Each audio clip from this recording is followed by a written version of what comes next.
प्रिय विद्यार्थियों नमस्कार। एशियन क्लासेस के यूट्यूब चैनल में आप सभी का स्वागत है। इस चैनल के माध्यम से हम अध्ययन कर रहे हैं कक्षा 12 विषय अर्थशास्त्र, अध्याय 12 चल रहा है बाजार के अन्य स्वरूप। गत क्लास के अंदर हमने एकाधिकारात्मक प्रतियोगिता की विशेषताओं का अध्ययन किया था। आज की क्लास में हम एकाधिकारात्मक प्रतियोगिता के औसत आगम एवं सीमांत आगम वक्रों का अध्ययन करेंगे। औसत आगम एवं सीमांत आगम वक्रों का अध्ययन करने से पहले हम जो समस्त प्रकार के बाजार हैं, एकाधिकार, पूर्ण प्रतियोगिता, एकाधिकारात्मक प्रतियोगिता या अल्पाधिकार, इन समस्त बाजारों के हम आगम वक्रों की चर्चा कर लेते हैं। यद्यपि जो आगम की अवधारणा लेसन था जो इस बार के सिलेबस से हटा दिया गया है, उसमें समस्त प्रकार के वक्रों के विस्तार से उनको दिया गया था, लेकिन चूंकि वो हमारे सिलेबस में नहीं है इसलिए हम यहाँ सीमित मात्रा में उनकी चर्चा कर लेते हैं, ताकि बाय दी यदि प्रश्न आ जाता है तो आप लिख पाने में सक्षम हो जाओगे। सबसे पहले हम चलते हैं पूर्ण प्रतियोगिता में किस प्रकार के होते हैं। जो AR वक्र है उसको हम मांग वक्र भी कहते हैं। तो पूर्ण प्रतियोगिता में हमने पढ़ा था, इसका हमने रेखा चित्र भी बनाया था। पूर्ण प्रतियोगिता में जो AR और MR वक्र होते हैं वो इस प्रकार से होते हैं, अर्थात AR वक्र ही क्या होता है, MR वक्र होता है। यदि प्रश्न आए कि पूर्ण प्रतियोगिता में जो मांग वक्र कैसा होता है, तो हमने अध्ययन किया था पूर्णतया क्या होता है, लोचदार होता है, अर्थात X अक्ष के क्या होता है, समांतर होता है, और AR वक्र ही MR वक्र होता है, या यूं कहें कि MR वक्र ही AR वक्र होता है, चूंकि दोनों वक्र क्या होते हैं, एक ही होते हैं। तो पूर्ण प्रतियोगिता में AR और MR वक्र सीधी रेखा अर्थात X अक्ष के समांतर अर्थात Y अक्ष के क्या होते हैं, लंबवत होते हैं। अब हम चलते हैं एकाधिकार एवं एकाधिकारात्मक प्रतियोगिता में ये वक्र कैसे होते हैं, उनकी हम तुलना करते हैं ताकि हमें भली प्रकार से ये समझ में आ जाए। एकाधिकार के अंदर जो मांग वक्र होता है या AR वक्र होता है वो कम लोचदार होता है। एकाधिकारात्मक प्रतियोगिता में जो मांग वक्र होता है वो ज्यादा लोचदार होता है। पहले हम एकाधिकार के अंदर AR और MR वक्र बनाते हैं। इस प्रकार से हम दो अक्ष लेंगे, X और Y अक्ष। इसमें हम MR वक्र बनाएंगे जो कि इस प्रकार से बनता है, ये हो गया MR वक्र। AR वक्र बनाएंगे वो इस प्रकार से बनेगा, ये हो गया AR वक्र। लेकिन इसमें ध्यान रखना क्या है, जो MR वक्र है उसकी ढाल AR वक्र से दुगनी होती है। कैसे होती है दुगनी?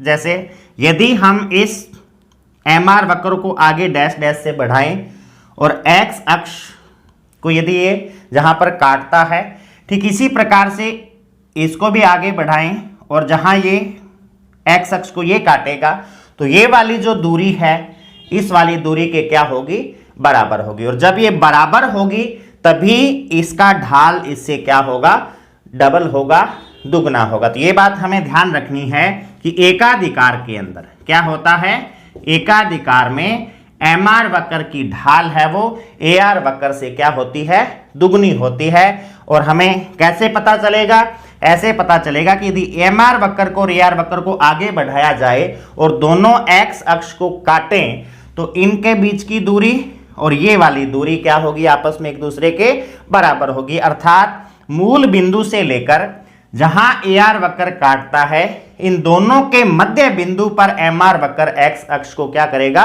काटेगा। अर्थात MR का ढाल है वो AR से क्या हो गया, दुगना हो गया। ढाल हमने सीखा है, लंब बटा आधार से हम निकालते हैं। अब चलते हैं हम एकाधिकारात्मक प्रतियोगिता से, उसका कैसा बनता है AR और MR वक्र। चूंकि एकाधिकारात्मक प्रतियोगिता में स्थानापन्न वस्तुएं उपलब्ध होती हैं, एकाधिकार में स्थानापन्न वस्तुएं नहीं होती, क्योंकि फर्म क्या होती है, एक ही होती है, तो उसके ना तो कोई निकटतम स्थानापन्न वस्तु होती है और ना ही उस जैसी कोई वस्तु और उपलब्ध होती है। अब ये किसका है, एकाधिकारात्मक प्रतियोगिता का। किसका है, एकाधिकारात्मक प्रतियोगिता। इसका कैसा बनेगा, ये लोचदार होता है, अर्थात इस प्रकार से बनेगा। ये AR है और ये MR है। ये किसका है, एकाधिकारात्मक प्रतियोगिता का। अब लोचदार से क्या तात्पर्य है, मांग की लोच हमने पढ़ी है, क्या पढ़ा था कि कीमत में प्रतिशत या आनुपातिक परिवर्तन के कारण मांग मात्रा में होने वाला प्रतिशत या आनुपातिक परिवर्तन। अब चूंकि इसमें तो एक ही फर्म है इसलिए इसकी लोच कम है क्योंकि स्थानापन्न वस्तु उपलब्ध नहीं है। चूंकि एकाधिकारात्मक प्रतियोगिता में क्या होता है, फर्मों की संख्या एक से अधिक होती है, तो यदि कोई फर्म है वो अपनी वस्तु की कीमत को बढ़ाती है तो चूंकि स्थानापन्न वस्तु उपलब्ध है इसलिए उसकी जो मांग मात्रा है वो ज़्यादा घट जाती है। तो यही होता है कि कीमत में वृद्धि से मांग मात्रा में होने वाला प्रतिशत या आनुपातिक परिवर्तन कमी होगी, तो वो ज़्यादा कमी हो जाती है। क्यों कमी हो जाती है?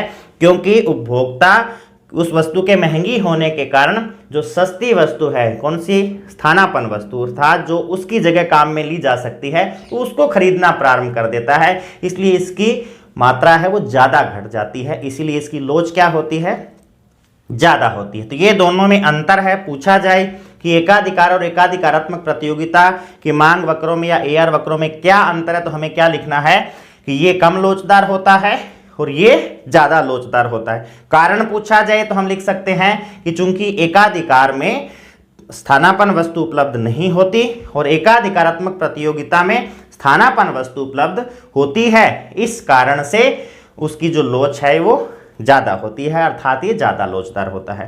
तो एकाधिकारात्मक प्रतियोगिता में जो वस्तुओं की मांग है वो भोक्ता के फैशन, रुचियाँ, उसकी वरीयताएं, इन पर भी निर्भर करती है, उसकी आय पर निर्भर करती है कि वो किस प्रकार से कौन सी वस्तु को खरीदता है।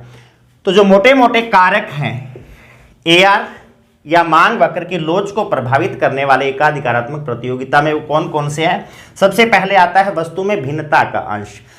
चूंकि वस्तु विभेदीकरण पाया जाता है, एक फर्म की वस्तु दूसरी वस्तु से विभेदित होती है। हमने पढ़ा था कि किस प्रकार से विभेदीकरण किया जाता है।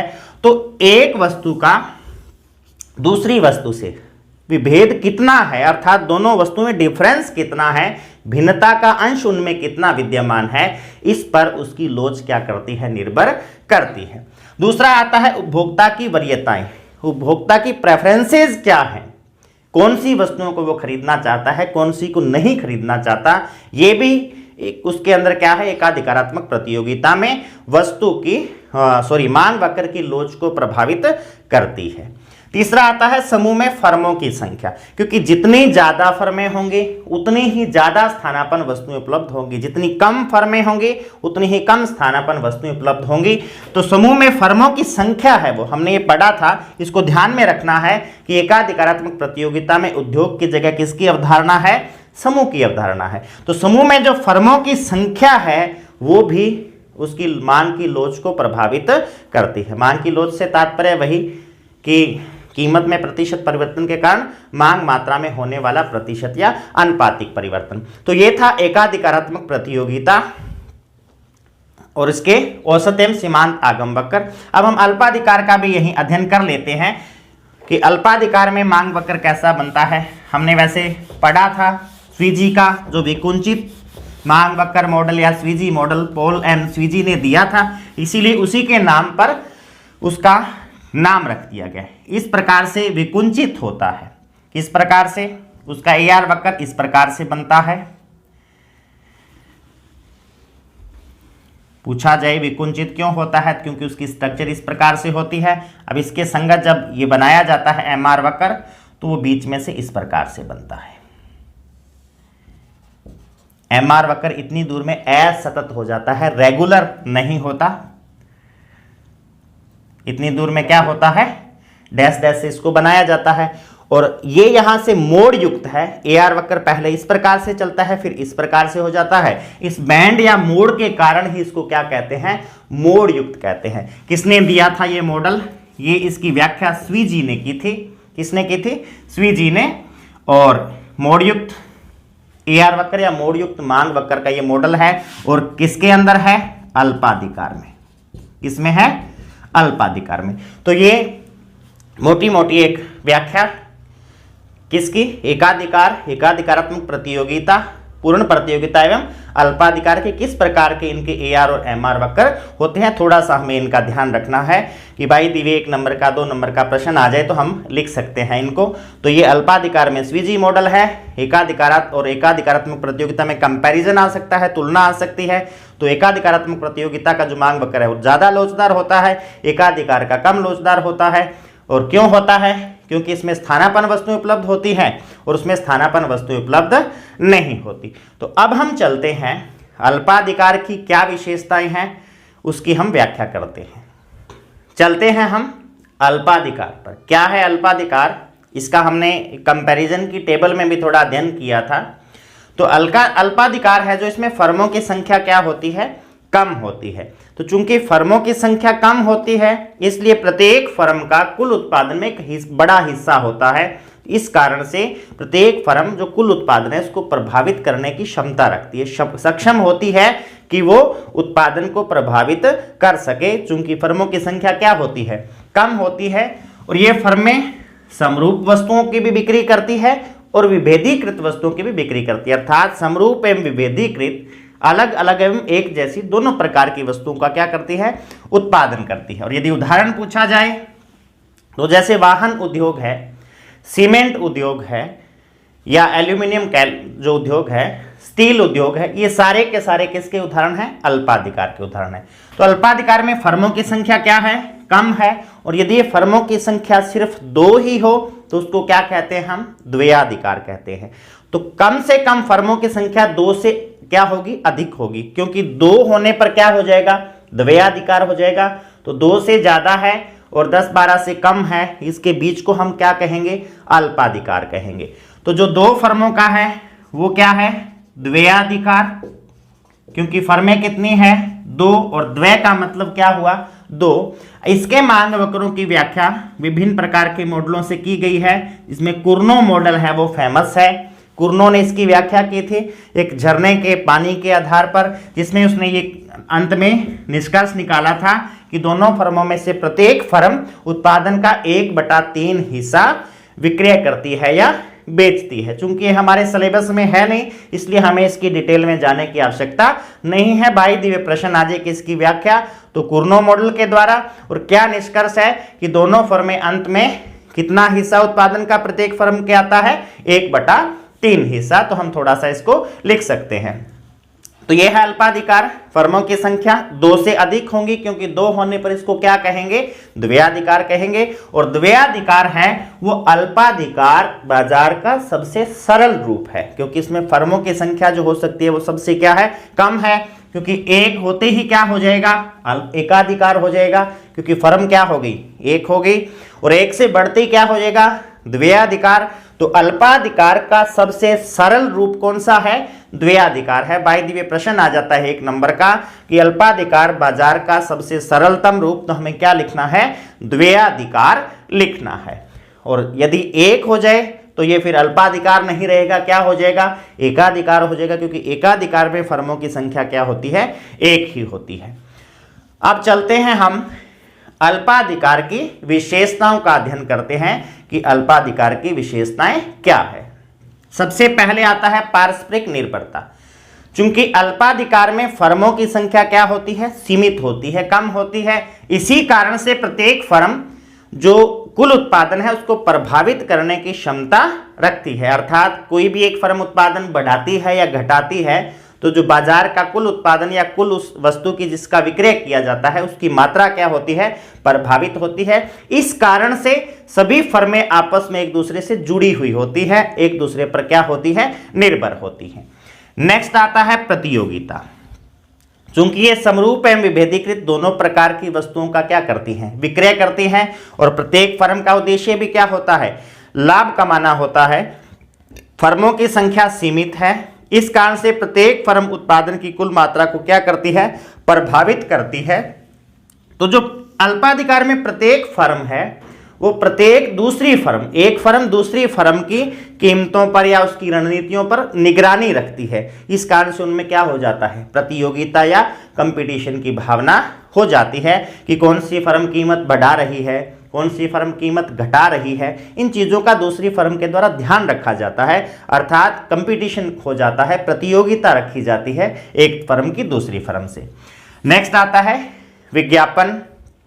विभेदीकृत वस्तुओं में भी क्या होता है, विज्ञापन लागत, विक्रय लागत के रूप में विज्ञापन किए जाते हैं, अर्थात विज्ञापन के द्वारा वस्तुओं की बिक्री को बढ़ाने का प्रयास किया जाता है ताकि अधिक लाभ कमाया जा सके। और विज्ञापन की जो लागत है उसका हमने अध्ययन किया था विक्रय लागत के अंदर, कि विक्रय की जो लागत है, क्या वस्तु के उत्पादन जो बिक्री है उसको बढ़ाने के लिए जो किया जाता है उसको हम क्या कहते हैं, विक्रय लागत। और उसी का एक उदाहरण था विज्ञापन की लागत। तो अल्पाधिकार में विज्ञापन की लागतें फर्मों के लिए होती है। नेक्स्ट आता है कीमत परिदृढ़ता। ये 1 नंबर का प्रश्न आ सकता है कि किस बाजार से संबंधित, हम लिखेंगे अल्पाधिकार से।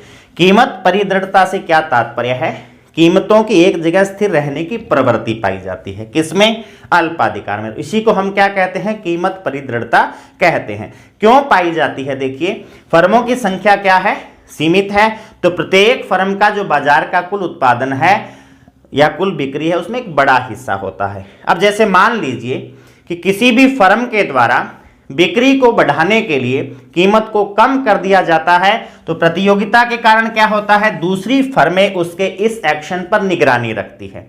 तो यदि फर्म मान लीजिए ए ने यदि कीमत घटाई है तो दूसरी फर्में भी क्या होंगी, कीमत को घटा देंगी, तो इसको कोई ज्यादा लाभ नहीं होगा, क्योंकि कीमत इसलिए क्यों घटाई, बिक्री को बढ़ाने के लिए। तो बाकी सारी फर्में भी क्या करेंगी, कीमत को घटा देंगी, तो ना तो ये फर्म लाभ कमा पाएगी ना ही दूसरी फर्में लाभ कमा पाएगी।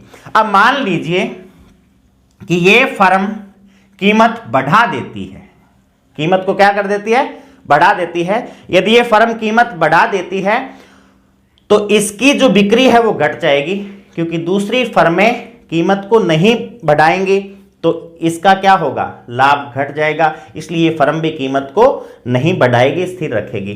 तो इस कारण से क्या होता है, अल्पाधिकार में कीमत परिदृढ़ता पाई जाती है। नेक्स्ट आता है फर्मों के मध्य विरोधी प्रवृत्ति। विरोधी प्रवृत्ति क्यों होती है, क्योंकि प्रत्येक फर्म का उद्देश्य क्या होता है, लाभ को अधिकतम कमाना या लाभ कमाना। तो चूंकि इस प्रकार की कीमत परिदृढ़ता पाई जाती है, प्रतियोगिता पाई जाती है, लाभ कमाने के लिए वस्तुएं विभेदीकृत होती है, विज्ञापन के द्वारा वस्तुओं की बिक्री को बढ़ाने का प्रयास किया जाता है, तो इन समस्त कारणों से क्या होता है, फर्मों के अंदर क्या पाया जाता है, विरोधी प्रवृत्ति पाई जाती है। एक दूसरी फर्म के साथ कंपटीशन की भावना होती है, किस प्रकार से एक फर्म दूसरी फर्म से अधिक बिक्री करके लाभ को बढ़ा सके। तो ये था अल्पाधिकार एवं इसकी विशेषताएं और बाजार के अन्य स्वरूप। तो ये हमारा व्यष्टि अर्थशास्त्र का अंतिम लेसन है। नेक्स्ट क्लास में हम नेक्स्ट लेसन प्रारंभ करेंगे जो कि समष्टि अर्थशास्त्र का है। धन्यवाद।